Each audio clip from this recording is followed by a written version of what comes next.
Hey everybody, Max here on day 3 of my hike to the bottom of the Grand Canyon. I'm standing at the very bottom right now next to a pretty interesting feat of engineering. I'm standing next to the Trans-Canyon Pipeline. This is a water pipeline that brings water from Roaring Springs over on the north rim all the way through the canyon to the bottom and then up to the south rim of the Grand Canyon where most of the tourist attractions are. Now, of course, the Grand Canyon is in the middle of a desert, right? And so there's not a ton of water here. So, in the early days of folks visiting the Grand Canyon, the early days of visitation here, they actually brought water via train car.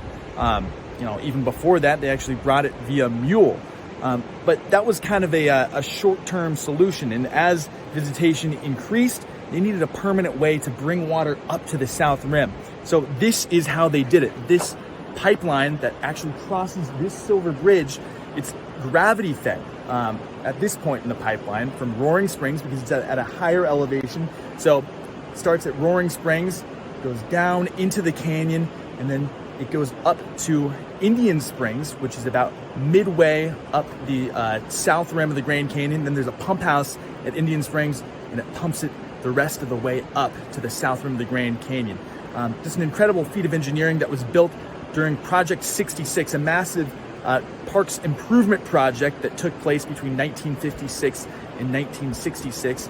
Cost millions of dollars at the time. A lot of setbacks because they actually had part of the pipeline washed out in a 1,000-year flood here at the bottom of the Grand Canyon, but they're eventually able to build it. And now there have been numerous issues with the pipeline because it's made out of aluminum. And as you might imagine, they needed a lot of bends in this pipe to get it up the way, up the south rim of the Grand Canyon. So right now they're going to be replacing the pipeline in the next few years and making it more reliable so the south rim will have water for years to come.